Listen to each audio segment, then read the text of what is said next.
अस्सलाम वालेकुम। Hello guys, कैसे हैं आप सब? उम्मीद करती हूँ आप सब खैरियत से होंगे। सुबह का टाइम है और बहुत ही खूबसूरत सा मंज़र है। बहुत ठंडी-ठंडी हवा चल रही है, बहुत ही सुकून है। मुझे ये टाइम बहुत अच्छा लगता है। और इस टाइम उठने के बाद मैं सबसे पहले अपने प्लांट्स को पानी देती हूँ। ये मेरे प्लांट्स हैं, मुझे गार्डनिंग का बहुत शौक है। पर हम 3rd फ्लोर पे रहते हैं, यहाँ पे मैं ज़्यादा गार्डनिंग तो नहीं कर सकती, पर थोड़ी बहुत की हुई है। मैं सुबह-सुबह उठ के पौधों को पानी देने के बाद किचन में आ गई और बच्चों के लिए ब्रेकफ़ास्ट की तैयारी कर रही थी। बच्चों ने कहा मम्मा आज हमें ज़्यादा भूख नहीं लगी, तो आज हमें कुछ लाइट सा बना के दें। तो मैं उनके लिए नगेट्स फ्राई कर रही थी और साथ में ही मैंने उनके लिए बनाना शेक भी बना लिया था, क्योंकि बच्चे जब स्कूल जाते हैं, खेलते कूदते हैं तो फिर उनको भूख लग जाती है। तो उसके बाद मैंने अपने लिए ब्रेकफ़ास्ट बनाया। मेरा दिल करा था आज बहुत फ्रेंच टोस्ट खाने का और साथ में चाय। और ये मैं बच्चों को भेजने के बाद बाहर बैठ के अपना ब्रेकफ़ास्ट एन्जॉय करी थी। उसके बाद मैं किचन में आई हूँ। आज मैं बना रही हूँ शाही कोरमा और ये उसके इंग्रेडिएंट्स हैं। और उसमें मैंने 2 किलो चिकन लिया हुआ है, जो मैंने अच्छे से वॉश करके रखा हुआ है छलनी में। और ये है कलवंजी आधा चम्मच, 4-5 सब्ज़ इलायची हैं और 1 चम्मच चाइनीज़ सॉल्ट, ब्लैक पेपर, नमक और 1 चम्मच धनिया और 1 चम्मच साबित ज़ीरा है।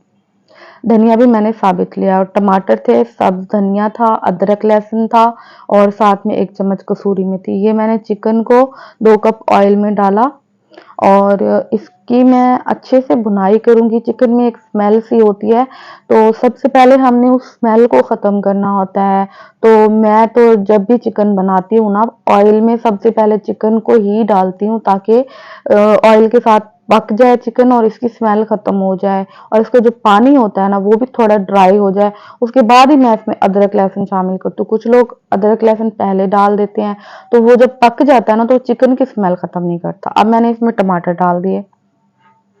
टमाटर मैंने बड़े-बड़े काट के डाले, ताकि ये इनका छिलका उतारने में आसानी हो जाए। अगर हम छोटे-छोटे काटेंगे ना, तो छिलका बहुत मुश्किल से निकलेगा बाहर। ये है 1 पाव दही मैं आपको दिखा रही हूँ। ये हम अभी नहीं डालेंगे। इसमें ये जो मैं आपको इंग्रीडिएंट्स दिखा रही हूँ, कसूरी मेथी, सब्ज़ धनिया, सब्ज़ मिर्चें, अदरक लहसुन, ये हम उस दही में डालेंगे। साबित ज़ीरा और साबित धनिया भी उस दही में डाल के ग्राइंड करेंगे और अच्छा सा पेस्ट बना लेंगे। नमक, काली मिर्च और ये चाइनीज़ सॉल्ट, कलवंजी और इन सब्ज़ इलायची मैंने अभी डाल दी हैं चिकन के अंदर। और ये सारी चीज़ें डालने के बाद अब मैं चिकन की अच्छे से भुनाई कर रही हूँ इस मसाले के साथ ही। और यकीन करें, जब आप ये चिकन बनाएँगे ना, तो आपके घर वाले उँगलियाँ चाटते रह जाएँगे। ये इतनी सिंपल और इतनी मज़े की बनती है डिश कि मेरे घर वाले फ़रमाइश करके ये डिश मुझसे बनवाते हैं। और ये जब बना रहे हो ना, आप यकीन करें आप 10 काम और कर लेंगे, साथ में आपका सालन भी रेडी हो जाएगा। और सब पूछेंगे आपसे कि आपने कौन-सा इसमें डब्बे वाला मसाला डाला है। इतनी अच्छी खुशबू होती है इस सालन की, कि जैसे बिरयानी की खुशबू जाती है ना आस-पास के घरों में और लोगों को पता चलता है बिरयानी बन रही है, ऐसे ही इस सालन की खुशबू जाती है। ये मैंने अब इसको ढक के पकने के लिए रख दिया है, ताकि चिकन और टमाटर अच्छे से गल जाएँ। इसके बाद मैंने वो सारा मसाला ग्राइंड करना था इसमें जग में डाल के, ये मैंने ग्राइंड कर लिया। और वो खुश्क धनिया और ज़ीरा डाला था, दही थी और बाकी हरी हरी मिर्च, हरा धनिया, कसूरी मेथी, अदरक लहसुन, उसको ग्राइंड किया, पेस्ट बना के रख दिया। अब ये मैं चिकन में से टमाटर के जो छिलके थे ना, उनको रिमूव कर रही हूँ, साथ-साथ इसकी भुनाई भी करती जा रही हूँ। तो देखिए ना, आप टमाटर अगर मोटे-मोटे कटे हुए थे, तो छिलका बहुत आसानी से नज़र भी आ रहा है और आप उसको साइड पे भी करते जा रहे हैं। जैसे हम कढ़ाई गोश्त में करते हैं, बिल्कुल इसी तरह से हम इस कोरमे में भी करेंगे। और ये मैं टमाटर साइड पे करती जा रही हूँ। मेरा बेटा पूछ रहा है मम्मा कितनी देर तक बन जाएगा? मैंने कहा बेटा ये बस ज़्यादा से ज़्यादा भी अगर टाइम लग गया ना, तो 25-30 मिनट में ये सालन रेडी हो जाता है। और इसके छिलके मैं रिमूव करती गई, साथ में इसका पानी भी अब खुश्क होता जा रहा था। और चिकन देखें बहुत अच्छे तरीके से चिकन भी सॉफ्ट हो गई है। और जो मैंने मसाला आपको बताया है इसमें, वो बिल्कुल परफेक्ट था। उसके बाद मैंने इसमें कोई चीज़ और ऐड नहीं की। नमक भी इसमें बिल्कुल परफेक्ट था। नमक मैंने डाला था 1.5 चम्मच।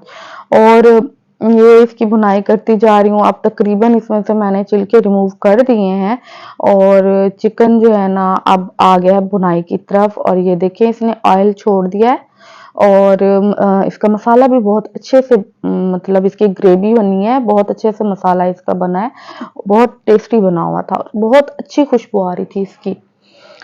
तो इसकी मैं अब बुनाई कर रही हूँ अच्छे से। जब इसकी बुनाई हो जाएगी तो उसके बाद जब इसका पानी अच्छे से खुश्क होने लगेगा तो उसके बाद हमने वो जो पेस्ट बनाया था ना मसाले का, और धनिया और सब्ज मिर्चें, अदरक, लहसुन, कसूरी मेथी, वो सारी चीज़ें जो पेस्ट बनाया था, अब मैं इसमें वो शामिल कर रही हूँ।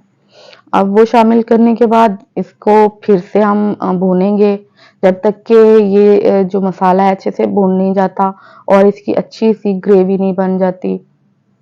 तो ये आप नान के साथ भी इंजॉय कर सकते हैं, ये आप चावल के साथ भी इंजॉय कर सकते हैं, चपाती के साथ, पराठे के साथ बहुत मज़े की लगती है ये वाली डिश।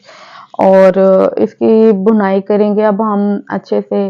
अब ये देखें इसमें अब ऑयल सेपरेट होना शुरू हो गया हमारे कोरमे का, और तकरीबन हमारा कोरमा अब तैयार होने वाला है।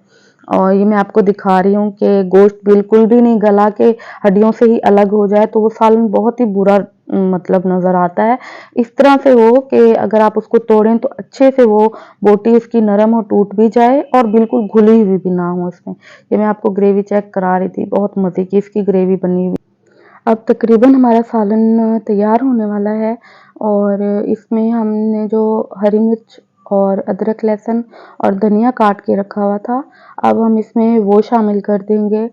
वो डालने के बाद इसको तकरीबन हम 2 मिनट तक पकाएँगे ताकि मसाला जो है ना अदरक, लहसुन, धनिया, सब्ज़ मिर्च उसकी खुशबू अच्छे से इसमें आ जाए। तो मतलब मैं इसको ज़्यादा पकाती भी नहीं हूँ, तो फ्लेवर बहुत अच्छा आता है। इसके बाद खाना खाने के बाद मैं जा रही हूँ अपनी अम्मी के घर, मुझे थोड़ा काम था, मेरा बेटा जा रहा था मुझे छोड़ने के लिए, ये मैं पहुँच गई उनकी गली में। और अगर आपको मेरे व्लॉग अच्छे लग रहे हैं तो प्लीज़ लाइक करें, शेयर करें, सब्सक्राइब करें और मुझे सपोर्ट करें, और मिलते हैं नेक्स्ट व्लॉग में। तब तक के लिए अल्लाह हाफ़िज़।